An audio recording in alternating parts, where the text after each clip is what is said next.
자, 여러분, 갓성욱의 취업톡 최성욱 차장입니다. 자, 오늘은 여러분들 진로와 대입과 취업이 어떻게 다른지부터 오늘 좀 이야기를 드릴 거예요. 제일 중요한 포인트입니다. 이게 진짜. 제가 굉장히 중요해서 여러 번 제가 일하는 학교에서 강조를 하는데 그럼에도 불구하고 이 생각을 벗어나지 못하는 친구들이 너무나 많습니다. 이게 왜 중요하냐면 대입 마인드로 취업을 접근하기 시작하면은 원인 분석이 잘못되고 준비를 꼭 이상하게 해요. 무슨 수시에 받듯이 아니면 뭐 정시 준비처럼 막 딱 스펙 딱딱딱딱 하면 딱 합격 이렇게 나온다고 접근하는 순간 취업은 망합니다. 그리고 그렇게 해서 취업이 실패한 친구들은 원인 분석이 이상하게 되는 거예요. 그래서 이게 굉장히 위험합니다. 그래서 제가 대인 마인드를 저학년 때부터 빨리 버리라고 해야 이 포인트를 알 수가 있어요. 그래서 이 대입과 취업의 차이점을 저는 저학년 친구들부터 강조를 굉장히 세게 합니다. 안 그러면 특히나 이 코로나라고 여러분들이 학교 생활을 제대로 안 한 학번이 세 학번이나 되기 때문에 죄다 엉뚱하게 생각을 해요. 어떤 식이냐면 취업을요. 이런 식으로 접근하는 거예요. 대입 마인드. 뭐냐면 모든 걸 점수화시킵니다. 그래서 이런 얘기를 해요, 저한테. 나중에 막 다 떨어지고 흔히 얘기하는 광탈을 하고 저한테 찾아와요. 차장님, 와, 저 진짜 이해를 못하겠습니다. 취업 스터디 했던 애 중에 오픽이 IM인 애가 있었어요. 저는 AL이거든요. 근데 그 친구가 면접 올라가고 전 떨어졌어요. 이거 내정자 있는 거 아니에요? 이런 얘기를 합니다. 네. 그래서 제가 그런 얘기를 합니다. 자, 본인 직무가 인사인데 영어 잘하면 일 잘하는 건가요? 이런 얘기를 해요. 그럼 머리를 띵 맞는 거죠. 모든 걸 점수화시켜서 생각했는데 그게 아니라는 게 갑자기 생각이 나는 거예요. 그렇게 할 거면 사실 자소서 쓸 필요가 없잖아요. 다 점수화시키지. 그쵸? 그리고 두 번째 케이스. 여러분들 머릿속에는 이것만 딱 있는 거예요. 서열화된 대학 서열. 서영고, 서성한, 그런 거 있죠? 예, 중경외시, 광명상가 막 이런 거 있잖아요. 이런 걸 달달 외우면서 정말 이거 진짜 나쁜 버릇이거든요, 여러분들. 여러분들이 사실 이제 졸업을 할 때, 취업을 할 때면 대학교 입학할 때 접수 6년 전이에요, 보통은.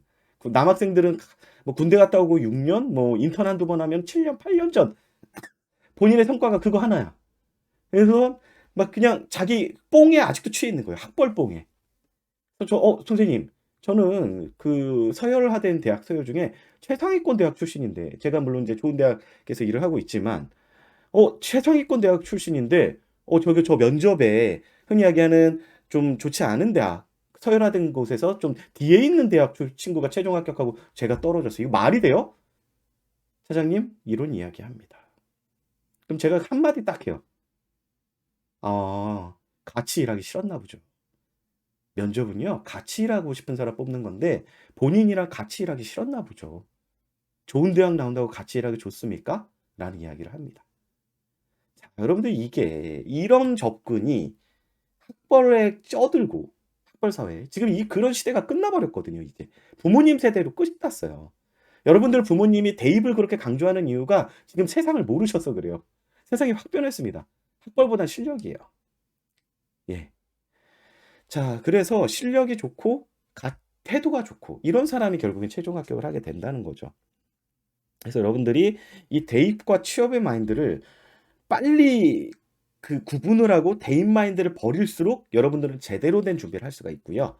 그게 아니라 여러분들의 머릿속에 특히나 이공대 친구들이 이런 경향이 굉장히 강해요. 뭐 자격증 하나 있고 학교 등급은 어떻고 하면서 뭐 스펙 평가해 주세요. 절대 하지 말라 그럽니다. 네. 그거 해가지고 합격할 거면 뭐하러 면접을 보고 뭐하러 자기소개서를 경험을 정리해서 씁니까? 오늘 제가 경험 정리를 그 다음 세션으로 잡은 이유가 그래서 그래요.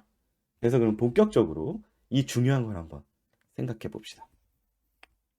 지금 최근에 시대가 변했습니다. 제가 한국경제신문에도 컬럼을 하나 썼는데요. 무슨 내용이냐면 지식의 시대에서 경험의 시대로 패러다임이 변했다는 겁니다. 이게 왜 그러냐면 넷 때문에 그래요. 인터넷 때문에. 여러분들이 뭔가 궁금하면 나무위키 가보세요. 엄청 잘 나와 있어요. 그렇죠? 머릿속에 뭔가를 주입해가지고 여러분들이 지식을 쌓는 시대는 이제 끝나갑니다. 교수님들보다 훨씬 더 잘 가리키는 사람들이 유튜브에 널렸어요. 강사들이. 그렇죠?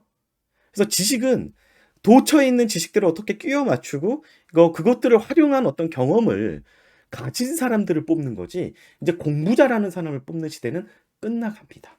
특히나 2023년도 제가 다음 주에는 2023년 전망도 같이 얘기 드릴 텐데 좋지 않아요, 시장이, 채용 시장이.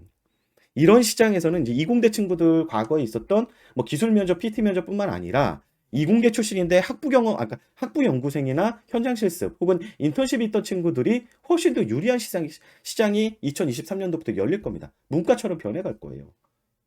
그래서 과거처럼 지식만 쌓아서 합격하는 시대는 이제 끝나갑니다. 그리고 학벌의 시대도 끝났어요.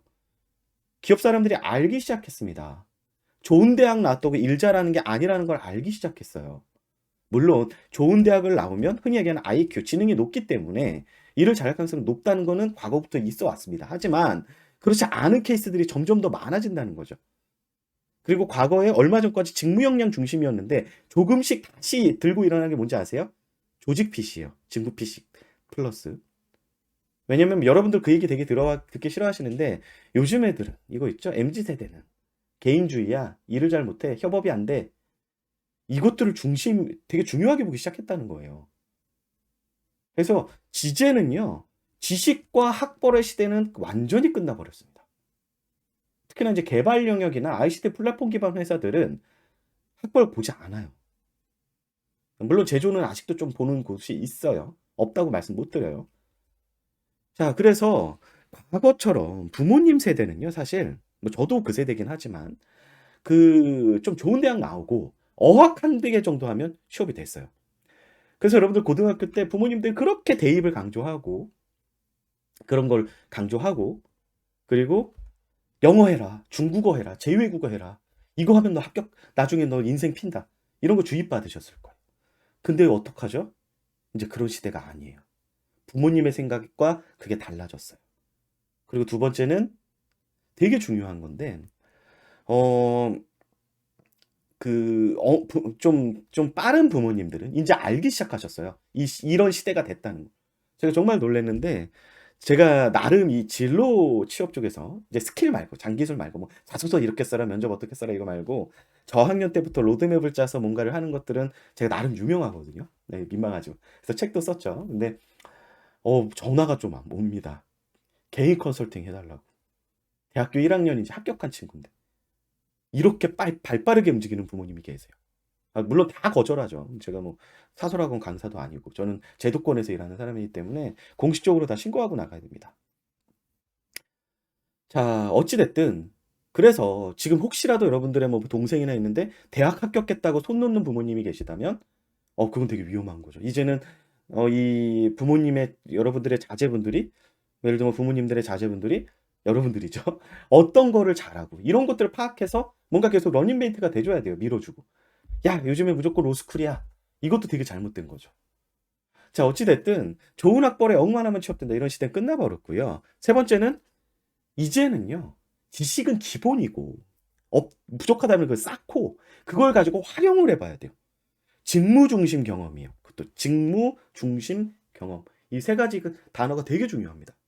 뭐냐면 세분화된 직무 중심으로 어떤 경험을 쌓느냐가 출시기가 갑자기 최종 합격을 할 수 있는 사람이냐 아니냐를 결정짓는다는 거예요. 자, 근데 문제는 뭐냐면요. 직무 중심으로 경험을 쌓아야 되는데 이 시간이라는 변수가 있습니다. 시간이라는 변수가 있다 보니까 어떻게 되는 거죠? 이 뭔가 인턴십을 하더라도 3개월, 6개월짜리 뭐 12개월짜리 이렇게 있고 이렇게 된다면 이걸 쌓으려면 내가 뭔가 방향성을 잡아야지 이걸 쌓을 거 아닙니까?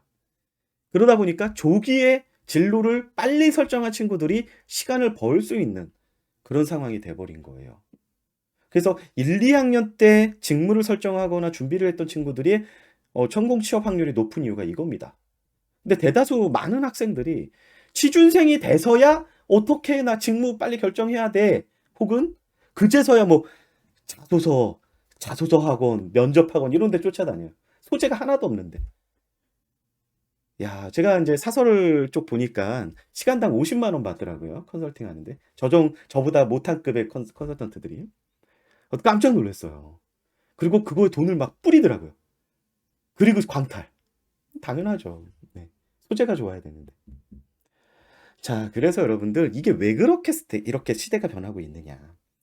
부모님 세대, 뭐 80년대, 90년대 학번이신 여러분들의 부모님 세대는요, 경기가 쫙 올라오던 시기입니다. 그러다 보니까 대규모로 사람이 필요했어요. 제조 기반이었고, 우리나라 수출 기반으로 해서. 그러다 보니까 그물형 채용이라고 해서 대규모 그물로 쭉 뽑았습니다. 쭉 뽑아서 이 공채 1기, 공채 2기 뭐 이러면서 연수를 보내요. 딱. 그리고 이러다 보니까 상위권 대학 애들이 좀 성장할 가능성이 높으니까 그런 친구들 위주로 해서 뽑은 거예요. 대규모 공채를 해버리면 연수를 갑니다. 대기업 연수에서 보통 이제 그룹 연수 3개월, 그 다음에 자사 연수 2개월, OJT 한 달, 뭐 이러면서 한 6개월 정도를 연수만 받습니다. 자, 근데 여러분 한번 생각해 볼까요? 이제는 그런 경기 하강기예요. S. 그쵸? 아래 공포, 3C 이런 거 들어보셨죠? 경기 하강기에다가 이제는 신입 직원도 그렇게 키울 시간이 없어요. 6개월 지나면 세상이 변해 있어 이미. 한번 생각해 볼까요, 여러분들? 작년에 핫한 게 뭐죠? 작년 초반까지만 해도 반도체 슈퍼 사이클이었죠. 그렇죠? 그 코로나 엔데믹 전에 어땠습니까? 유동성이 풍부해서 금융권 난리 났었어요. 사람 엄청나게 뽑아대고 성과급 잔치했었습니다. 네카라 쿠베당토 개발자 광풍이 일었어요. 연봉 1억 막 찍었습니다. 올해 어떻죠? 구조조정 들어갔죠. 그쵸? 6개월 만에 세상이 변해요. 이렇게 빨리 변하는 시대에 6개월 동안 키우고 있을 시간이 없습니다. 조금이라도 일 잘하는 층을 빨리 뽑아내서 바로 현업을 투입해서 퍼포먼스라고 하는 성과를 낼 수 있는 사람을 찾아내야 된다는 거죠. 그러다 보니까 어떻게 변해죠? TO 자체가 뭐 제조 쪽은 아직은 좀 대규모로 뽑긴 하지만 대부분 한두 명입니다. 문과 쪽은. 소규모 수시 채용이에요. 필요할 때마다 뽑습니다. 삼성그룹을 제외하고는 전부 다 수시 채용으로 돌렸어요. 지금도 현대자동차 공고 떠 있죠. 그래서 작사력 채용으로 바뀐 겁니다. 내가 원하는 사람을 작살로 꼽는 거예요. 그래서 신입 레벨에서도 헤드헌팅이 들어가고요. 식퇴근의 이공계 쪽은 석박사 특별 채용에서는 랩실을 돌아다닙니다. 인사 담당자가. 그리고 헤드 리크루터라고 해가지고 그 리크루터라고 해서 뭐 테크 리크루터처럼 이렇게 기술 전문 채용 담당자 이런 사람이 이런 잡이 생기기 시작했어요. 빨리 적응할 수 있는 신입이 필요하다는 겁니다. 아셨습니까? 그 얘기는 뭡니까? 여러분들이 대학 다닐 때 이제는 일 잘한다는 느낌은 두 종류의, 그러니까 제가 나중에 역량이론도 말씀을 드릴 텐데 조직에 어울리느냐 직무에 어울리느냐, 조직핏 직무핏, 이 두 가지 경험들을 골고루 갖고 있는 사람을 뽑겠다는 겁니다. 그러다 보니까 숫자로 보이는 서영고 서성한 토익, 뭐 토스 오픽 뭐 이런 거보다 제일 중요한 게 직무 경험이라는 거예요. 사실 그런 스펙만 본다면 솔직히 여러분들 면접 볼 필요도 없고 자소서 볼 필요도 없어요. 이력서 하나만 뽑을 수 있어요. 나 안 그러잖아요. 그래서 어떻게 되는 상황이냐? 선생님 저 공부 잘해요. 뽑히지 않아요. 수석이라고 뽑히지 않아요. 저 그런 거 한 경험 있어요. 그러면 뽑혀요. 비슷한 경험했어요. 아셨습니까? 그래서 이것들을 여러분들의 6가지 요소로 평가를 합니다. 그러니까 컴피턴시라고 하는 이론은 제가 나중에 한 번 더 할게요. 지식기술 태도라고 불리는 이 세 가지가 역량의 3요소인데 KSA라고 합니다. Knowledge, Skill, Attitude. 이 세 가지가 잘 갖춰져 있고 이것들을 보여줄 수 있는 스펙과 경험과 마인드를 갖추고 있으냐. 특히나 최종 면접에서 중요한 건 마인드입니다. 예. 그래서 여러분들 저학년 때부터 요즘에 여러분들이 굉장히 이제 마음이 아픈 친구들이 많은데 좀 밝은 느낌을 계속 가져가셔야 돼요. 같이 일할 사람 뽑는 거니까. 아셨죠? 그래서 이런 식으로 변해갔고요. 대입과 진로 취업이 어떻게 좀 큰 차이가 있냐면 대입은요, 뭐 수능이나 뭐 학종 이런 것들은 여러분들 대학은 어떤 곳이죠? 한번 생각해 봅시다. 대학은 뭡니까, 여러분들? 맞아요. 일을 하는 곳이 아닙니다. 여러분들이 학문을 하는 곳이에요. 학문의 전당이라고 하죠. 대학을. 그래서 공부 잘할 사람을 뽑습니다. 여러분들은 대학에 들어가면 대부분이 커리큘럼을 쫓아가면서 학과에 맞는 공부를 하게 돼 있어요. 그리고 그것들을 여러분들은 A, B, C 그레이드를 받습니다. 공부 잘할 사람을 선발하는 거예요. 등급을 봅니다. 여러분들 공부 잘할 사람 뽑는 거니까. 자, 그에 반해서 진로와 취업은 어떻죠? 취업은 같이 일할 사람을 뽑습니다. 저만 봐도 제가 일하는 곳에서 8시간 이상을 동료들이랑 같이 일을 해요. 저희 팀원들이랑. 제 아내랑 하루에 깨 있는 시간 몇 시간 같이 있습니까? 2시간에서 3시간. 저녁 시간 잠깐. 오히려 가족보다 더 같이 오래 있는 사람이 바로 회사 사람입니다. 그런데 그냥 무조건 공부 잘할 사람 뽑는 게 아니라 그래서 같이 있어도 좋은 사람을 뽑는 거예요. 내 옆에 있어도 좋은 사람을 뽑는 거예요. 그러다 보니까 핏을 보게 되는 겁니다. 우리 팀에 어울리나? 우리 기업에 어울리나? 그 직무에 어울리나? 아셨습니까? 그래서 공부 잘하는 사람을 뽑는 게 아니라 물론 좋은 대학 사람 이제 이건 점점 옅어질 거예요. 더 심해질 겁니다. 학벌이 계속 옅어지고 있기 때문에 이런 것보다는 느낌과 이미지가 되게 중요해지는 거예요. 그러니까 본질적으로 이런 이야기 많이 들으셨죠. 대입은 그러다 보니까 시험이에요. 말 그대로 시험. 이렇게 접근하면 안 되는 거예요. 막 시험 공부하듯이 하면 안 되는 거예요. 취업은 그래서. 소개팅이랑도 유사합니다. 소개팅은 여러분 어떻죠? 나와 어울리는 사람을 연인이 되기 위해서 만나죠. 그래서 느낌과 이미지가 굉장히 중요해집니다. 자, 그리고 대입 시험은 어떻습니까? 모든 걸 점수화시킵니다. 스펙 싸움이에요. 말 그대로 진짜. 수능과 학종 이런 거 다 점수화돼요. 예, 엄청 꿈이죠. 예, 그리고 면접관이 교수님이십니다. PhD라고 하죠. 박사학위를 갖고 논문을 쓰시는 공부하신 분이에요. 교수님들의 본분은 뭡니까? 교육과 연구와 봉사입니다. 그렇죠? 매출을 내서 이익을 내는 사람들이 아니에요. 이런 분들이 여러분들을 평가하는 겁니다. 그 얘기는 뭐죠? 여러분들이 교육과 연구와 봉사에서 교육과 연구를 잘할 사람을 뽑을 거라는 거예요. 그리고 숫자로 모든 게 평가가 됩니다. 그러다 보니 높은 수능, 높은 학생부 점수, 학종 점수, 높은 면접 점수, 공부 잘하는 사람만 뽑습니다. 그리고 완전한 경쟁 시장이죠. 그렇죠? 대학 정원은 딱 정해져 있고요. 이 사람이 떨어지면 내가 붙는 그런 시스템이에요. 자, 근데 진로와 취업은 어떠냐면요. 서류는 되게 전형이 되게 많아요. 학종이랑 비슷해 보이는데 좀 다른 게 서류에서 자기소개서를 굉장히 꼼꼼하게 검증을 합니다. 그것도 일해본 사람이라 뭐가 과하게 포장했는지 거짓말인지 컨설팅 받았는지 귀신같이 합니다. 여러분들이 흔히 얘기하는 포장법들 있죠? 부가식으로 써라, 소제목 써라, 무슨 뭐 이런 거 있잖아요. 그런 거 과하면 아유 이 친구 어디서 또 컨설팅 받았네. 오히려 색깔이 없어지면서 빵점 줍니다. 예. 귀신 같아요. 일을 오래 했기 때문에. 자, 그렇고요. 인적성 보죠. 여러분들 괴롭히는. AI 역량 검사도 등장했죠. 그리고 면접도 외국계는 뭐 구글 같은 데는 4번에서 5번을 보게 됩니다. 자, 그리고 인성 면접, 상업 면접, 기술 면접, PT 면접, BI 면접, 구조화 면접, 엄청나게 많은 면접을 봅니다. 스펙 싸움이면 여러분들 면접을 뭐 하러 봅니까? 면접에서 그냥 스펙 좋은 사람 뽑으면 되지. 그쵸? 자, 그래서 조직핏과 직무핏을 보게 된다는 거예요. 이해되십니까? 조직에 어울리냐, 직무에 어울리냐. 핏입니다. 핏 그레이드가 아니라. 그리고 면접관이 교수님이 아니라 직장 생활을 해본 분이에요. 나처럼 막내 생활부터 임원까지 쭉 올라가신 분들이에요. 임원 면접은 진짜로. 일하는 분이란 말이에요. 연구하는 분이 아니에요. 자, 그리고 정성적인 면이 굉장히 크게 평가해요. 어떻게 살아왔나. 왜냐면 나랑 8시간 이상 같이 일할 사람이다 보니까 이 친구 어떤 캐릭터고 어떤 사람인지가 되게 중요한 거예요. 그러다 보니까 지원자의 태도, 인성, 화합, 업무 능력 모든 걸 업무 상황이랑 투영합니다. 뭐 여러분들 토론 면접, 세일즈 면접, 뭐 PT 면접 이런 걸 보는 이유가 뭐냐면 업무할 때 어떤지 좀 미리 예측하고 싶은 거예요. 아셨습니까? 그래서 스펙을 아예 안 보는 건 아닙니다. 스펙은 일부일 뿐이고 경험이 훨씬 더 중요해져요. 그러다 보니까 실제로 이런 케이스가 있었어요. 제가 현대 그 계열사에 최종 합격한 친구인데 현차. 이 친구는 재경관리사라는 자격증밖에 없던 친구예요.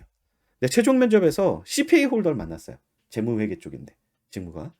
근데 저희 재경관리사 붙은 친구가 최종 합격했습니다. CPA가 떨어졌어요. 왜죠? 여러분 이 중에 혹시라도 회사 인턴십 해보신 친구들이면 알겠지만 회사의 재무회계 업무가요. CPA를 요구할 수준이 아니에요.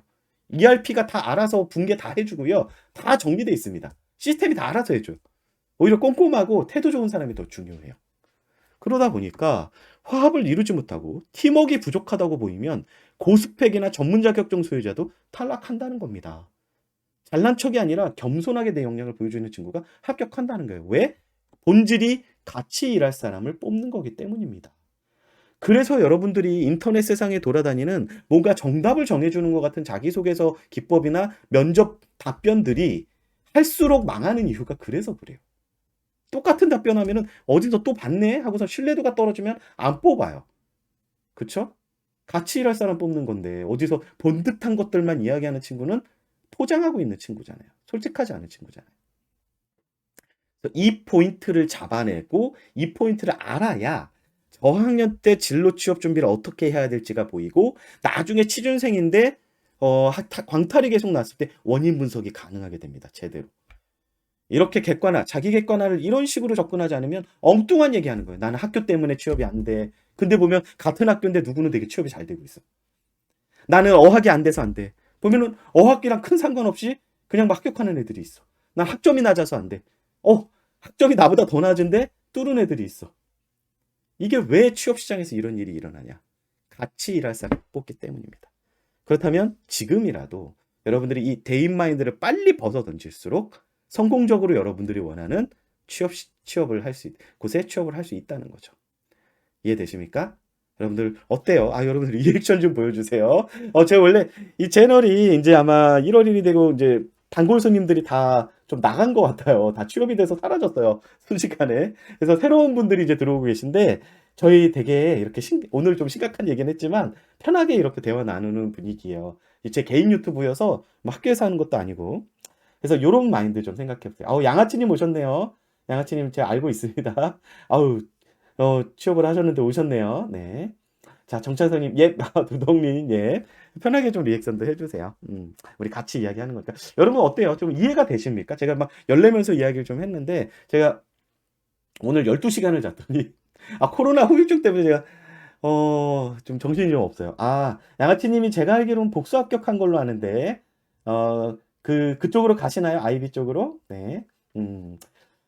거기, 그 회사에 아마 3명인가 최종 합격한 것 같아요. 저랑 같이 준비했던 친구 중에. 아무튼, 뭐, 벤틀리 님도 같은 회사였던 것 같은데. 자, 양아치 아무튼 고마워요. 잠깐 들려셨네요. 이제 좀 있으면 네, 증권사로 가시는군요. 그래요. 가셔서 저희 갓성욱의 취업도 들었던 친구가 3명이 그 증권사로 가요. 아마, 아마 연수 가면 있을 거예요. 두 명인가 지금 2명은 제가 정확히 알고 1명은 애매한데, 가면 우리 동기들끼리 갓성욱의 취업도 들었던 사람들이라고 서로 야, 많이 뽑지도 않았는데 참 신기하네요. 제 프로그램 들은 친구가 그 좋은 증권사에 프론트 IB로 3명이나 갔다는 게 너무 신기해요. 뭐 IB랑 그다음에 IPO랑 커버리지 쪽 있을 텐데 잘 선택하시고 연수 재밌게 받으시고 또 연수 가셔서 밥 맛있어요. 거기 거기 밥 맛있으니까 연수원밥 맛있게 드시고 자사연수도 열심히 받으시고 사랑 받으시기 바랍니다. 자, 양아치님 감사하고요. 네. 신입사원 OT 때 안 그래도 차장님 프로그램 디프리테 그들끼리 만났군요. 갓성욱의 취업도 독자분들끼리 만나서 연수 때 이야기를 좀 하셨나 봐요. 저는 뭐 어디 붙었다 이런 얘기를 막 그렇게 뭐 하는 사람들도 있는데 아무튼 그래요. 연수 잘 다녀오시고 우리 가수의 취업도 주변에 취준생들 있거나 저학년들 있으면 많이 알려주세요. 우리 양아치님도 여러분들 저랑 이렇게 단골 손님이세요. 저희 이 갓성욱의 취업도 작년 2022년 하반기 저랑 같이 했고 단골 손님들 몇 분이 똑같은 회사 최종 합격하셔가지고 되게 어려운 곳인데 잘 나가는 증권사에 IB 쪽에 최종 합격을 하셨습니다.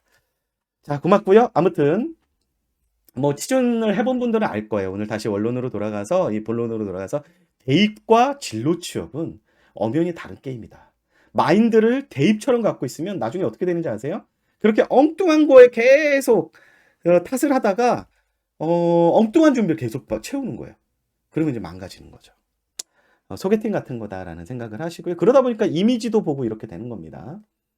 자, 여기까지 여러분들 대입과 취업이 어떻게 다른지 좀 이야기를 했습니다. 자, 잠깐 산만하게 우리 좀 인사하러 온 친구가 있어서 인사를 너무 반가워가지고 좀 이야기를 했습니다. 많이 홍보해 주세요. 한 학기 저랑 같이 하면 결과물 좋을 경우가 더 많으니까. 자,